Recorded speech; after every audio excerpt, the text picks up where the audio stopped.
han estado cuestionando respecto de por qué si ya hubo un reconocimiento a la equivocación del diputado, yo sigo con este proceso.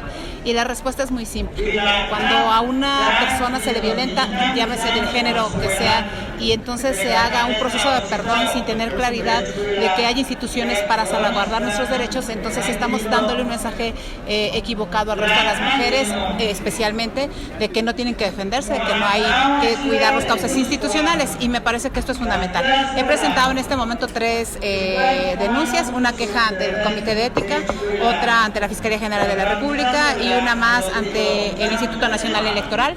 Espero que tomen un buen camino. Yo dejaré en manos de las instituciones hoy que este tema se resuelva y se resuelva bien, y presentaré en los próximos días también una denuncia por la vía civil. Veremos qué sucede, pero reitero, dejaré que sean las instituciones las que predominen y las que terminen resolviendo una diferencia que no es personal, también quiero decirlo, sino que se trata pues de este mecanismo de violencia general, por supuesto contra las mujeres, pero también de mecanismo de violencia en la parte política, en la que nosotros tendríamos que poner un alto. ¿Hay plazos fatales para las quejas? ¿Plazos fatales para...? Yo dejaré que el tiempo, no hay plazos fatales como tal, o sea, depende ya de las instituciones, del INE, depende de la Fiscalía y depende del Comité de Ética, ¿no? Espero que en los próximos días tengamos respuestas. Ahora que vino la secretaria de Gobernación, como que no se quiso comprometer con el tema de alerta de género, el dinero para los refugios de mujeres maltratadas, como que no le quiso. Bueno, hay un tema que me parece importante y vale la pena que revisemos el anexo 13 de la propuesta de presupuesto de egresos de la Federación, que estaremos discutiendo en los siguientes días, y creo que es fundamental saber cómo se ha disminuido el presupuesto para las mujeres. Para el gobierno del presidente López Obrador, lamentablemente pareciera ser que las mujeres no existimos.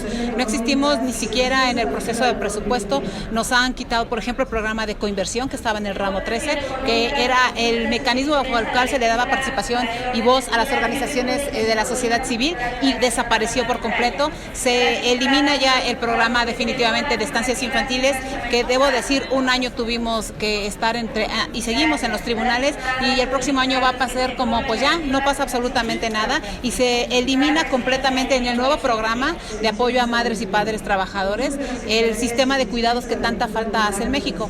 Pareciera ser que piensan que el hecho de que nos den dinero a las mujeres y nos vayamos de una dependencia económica con una pareja a una dependencia económica con el gobierno y el Estado, pues obviamente limita nuestras posibilidades de desarrollo, y como si eso fuera lo más importante.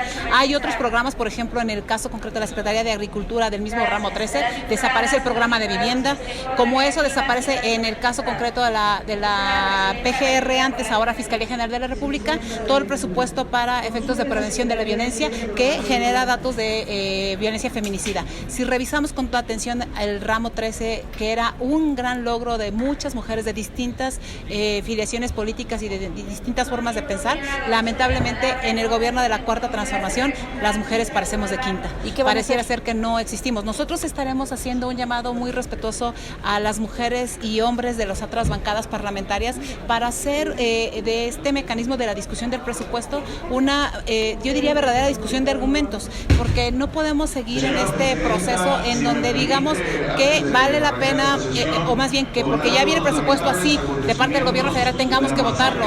Si nuestros compañeros diputados de otras bancadas y diputadas de otras bancadas realmente creen en el tema de mujeres, deberíamos estar peleando ese tema y muchos otros, como el de campo, como el de todos los sectores que terminan, el de salud, por ejemplo, ¿no? La tendencia es que no metan mano más que Morena y el presidente. Bueno, la tendencia es que nada más se apruebe como lo manda el presidente. El problema es que a pesar de ser la bancada más numerosa aquí, no solo la de Morena, sino la del bloque en su conjunto que apoya esta Cuarta Transformación, pareciera ser que es la bancada invisible.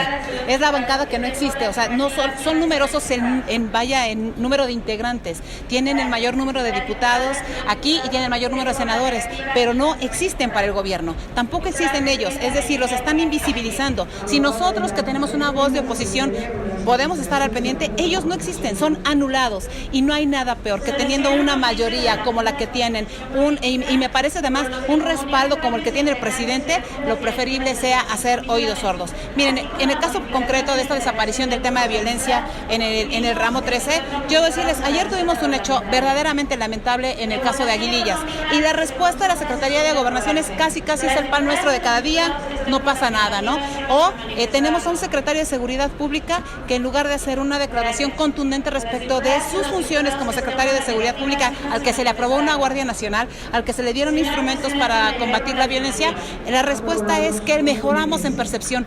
Nunca habíamos visto a un secretario de Seguridad Pública que lo que diga es que qué bueno que mejoramos en percepción, que está bien, no es lo más importante, pero ahora resulta ser que le vamos a decir a nuestros muertos, ¿qué le decimos a los muertos de México, a las familias? ¿Qué crees? Nada más es percepción que te moriste, que se murió tu familiar, perdón. Nada más es percepción que se murió tantos hombres, que murieron tantas mujeres. Los vamos a tener hologramas o de verdad, es verdaderamente grave la simplicidad con la que se resuelven temas que son fundamentales.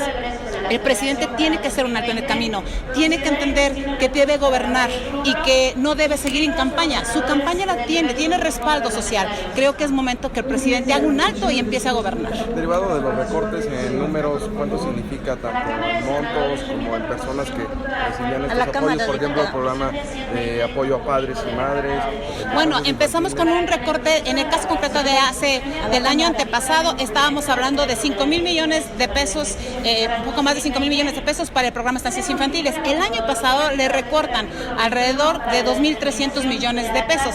Ahora le aumentan aparentemente un 7%, pero ya venía con un recorte desde el año antepasado. De tal suerte que son recortes que son evidentes o aumentos que pudieran ser simulados, ¿no? Y creo que eso es importante entenderlo, porque el presupuesto que tenemos, el paquete económico, lo mismo que vamos a discutir en estos momentos, no cumple las expectativas, primero, de todo el apoyo que le dieron al presidente López Obrador los mexicanos y mexicanas para cambiar las cosas.